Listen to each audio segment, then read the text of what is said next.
إن الحمد لله نحمده ونستعينه من يهده الله فلا مضل له ومن يضلل فلا هادي له أشهد أن لا إله إلا الله وحده لا شريك له وأشهد أن محمدا عبده ورسوله قال الله في كتابه الكريم أعوذ بالله من الشيطان الرجيم بسم الله الرحمن الرحيم الذين إذا أصابتهم مصيبة قالوا إنا لله وإنا إليه راجعون صدق الله العظيم.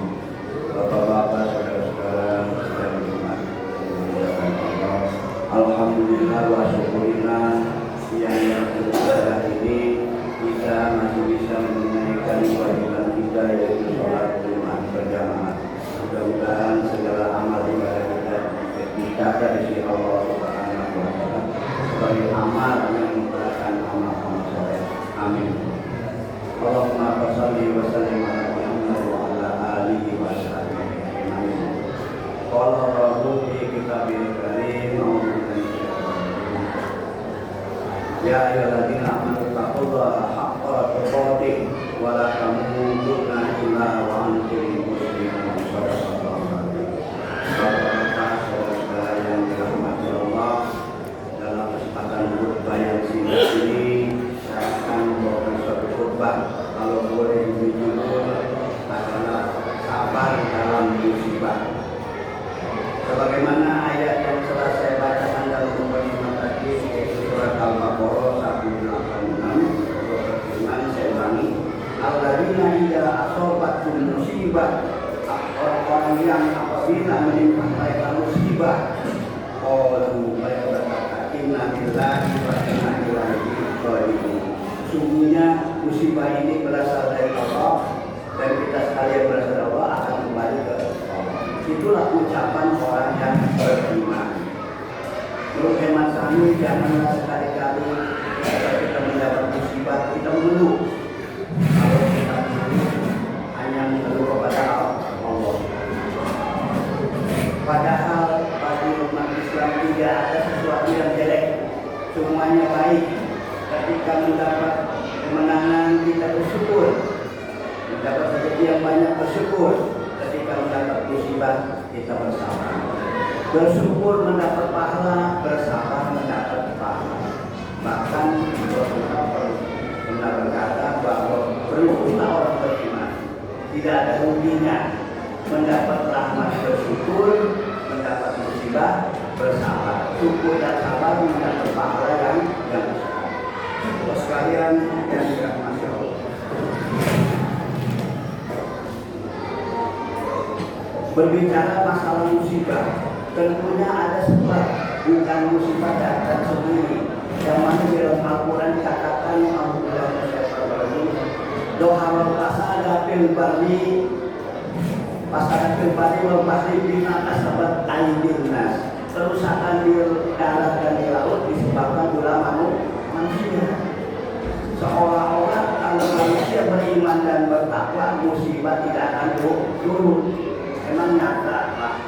Kita lihat negeri-negeri yang beriman dan bertakwa, contohnya seperti ya negeri Arab tahun 48 masih miskin, begitu banyak orang yang bertakwa, baik Saudi Arabia, Qatar dan sebagainya. Ditemukanlah rezeki berupa minyak. Setelah minyak kita lihat negeri-negeri Timur Tengah nggak ada negara miskin, semuanya menjadi pada kaya, sehingga berlomba-lomba bangunan. Nah, kita kembali lagi kepada musibah. Apakah musibah dan sebab ada? Di dalam hadis Rasul bersabda oleh Nabi SAW, min asyrati sa'ah ayat fa'al ilmu wa yusabital jahlu wa yusrabal qawlu wa yaharul dina. Apa artinya? Dari tanda-tanda kerusakan, sa'ah itu bila artinya kiamat, bisa juga kerusakan kecil. Sa'ah ya. Ayat fa'al ilmu, diantaranya ilmu, wa yusabital jahlu, menetapnya kebodohan, wa yusrabal qawlu, omar diminum di mana-mana, wa yaharul dina, persinahan merajalela. Coba kita perhatikan negeri kita. Apa benar ilmu diangkat? Menurut saya benar. Justru yang tidak berdakwah mengamalkan saya orang yang berilmu. Dengan tegas saya katakan, Menteri Agama ilmu agama tinggi, tapi tenaga dia korupsi. Nah itu berarti ilmunya tidak diamal. Menentang kebodohan, ya seperti orang bodoh, korupsi dan sebagainya.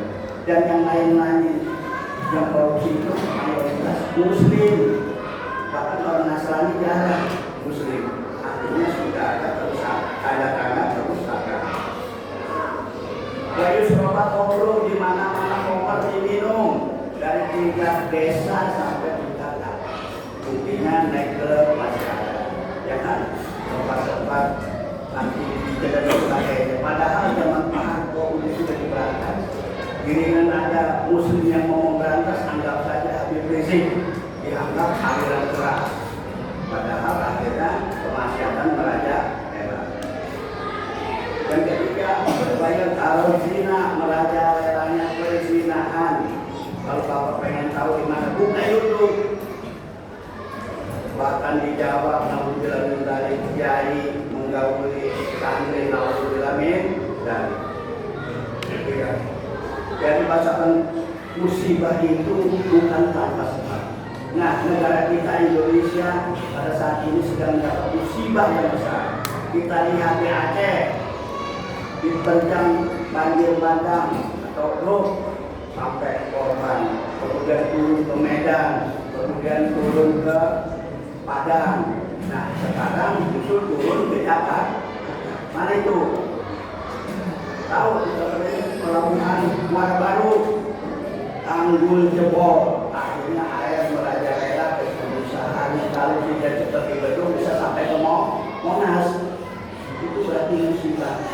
Padahal saya lihat di YouTube, gubernur sudah diperingatkan setahun yang lalu, dia cuek-cuek aja. Nah, dia terjadi lagi. Itu cuma sebab, tapi pada hakikatnya ada kerusakan di darat dan di laut karena tangan manusia. Padahal kalau kita beriman, Allah turunkan berkat dari bumi dan langit. Kalau anak ala bulu amanu watakau la patahna alaihim barakatin bersama Allah. Seandainya penduduk negeri beriman dan bertakwa, aku buka itu berkat dari bumi dan langit. Sekarang dari langit yang turun memang naik, tapi membawa musibah. Di darat terjadi kebanjiran, gunung meletus dan sebagainya. Karena berarti kita kurang beriman.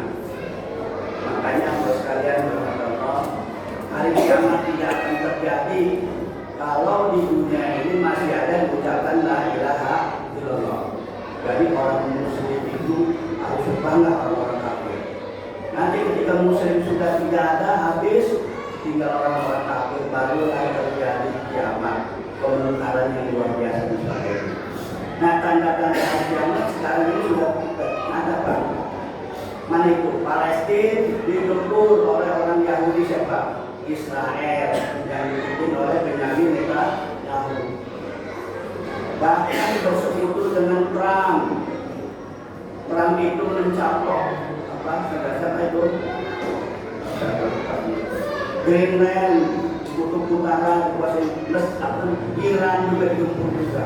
Padahal dia ngaku koalisi dunia Amerika, justru dia membuat kerusakan.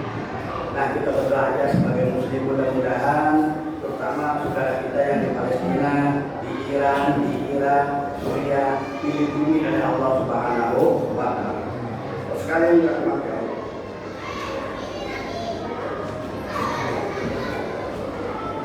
Kita kadang-kadang berprasangka menggampangkan amal ibadah. Kadang kalau kita udah sholat, puasa, Allah itu maha pengampun. Memang ada dalam satu hadis, seandainya hambaku berbuat dosa seperti bumi dan langit, kalau dia tobat dan nasuha, aku akan kabulkan ampunanku seperti bumi dan langit. Tapi ada ayat-ayat lain yang tidak sesuai. Contohnya surat Al-Imran 142, Allah berfirman, "Am hasibtum an tadkhulul jannah?" Jangan kamu mengira kamu akan masuk surga begitu saja. Walamma ya'lamillahu alladhina jahadu. Padahal Allah melengkapi orang-orang yang berjihad. Kita udah berjihad kan Pak? Insya Allah udah sedikit. Kayak manusia dan Allah mengatur orang-orang yang sabar. Lalu kerja wajah sedikit itu adalah sabar. Ngomel-ngomel. Padahal tidak boleh, harus kita ucapkan inna lillahi wa inna ilaihi raji'un. Inilah hukum sekali yang macam. Jadi kesimpulan bapak saya, kalau kita beriman dan bertakwa, pasti tidak sebab Allah inna allaha la yukhliful mi'ad. Allah tidak janji, manusia janji tapi Allah tidak janji. Kalau kita beriman dan bertakwa, Allah merupakan itu keberkahan dan bumi dan langit. Amin. Amin. Ya, secara pribadi Pak, mari kita mengamalkan istighfar, dosa pribadi, dosa bangsa dan negara, mudah-mudahan diampuni Allah Subhanahu wa taala. Sehingga musibah kita akan lewat ya, sehingga kita dalam jalan kehidupan ini lurus sampai akhir hayat kita. Amin ya rabbal alamin. Demikian sekalian apa yang dapat saya sampaikan. Mudah-mudahan walau sekelumit dapat kita pahami dan yang lebih penting bisa kita amal. Amin. Barakallahu fiikum wa lakum fil Qur'anil azim wa nafa'ani wa iyyakum bima fihi minal ayati wa dzikril hakim. Aku qouli hadza wa dzikrul lisanil muslimin wal muslimat wal mu'minina wal mu'minat astaghfirullaha innahu huwal ghafurur rahim.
Amerika, Yahudi, Israel, Rasulullah Fahim, Allahumma sibkum wa saltilkum wa saltilkum wa saltilkum. Rabbana atina fid dunya hasanah wa fil akhirati hasanah wa qina adzabannar wa adkhilna jannata ma'al abrar wa rabbika rabbil izzati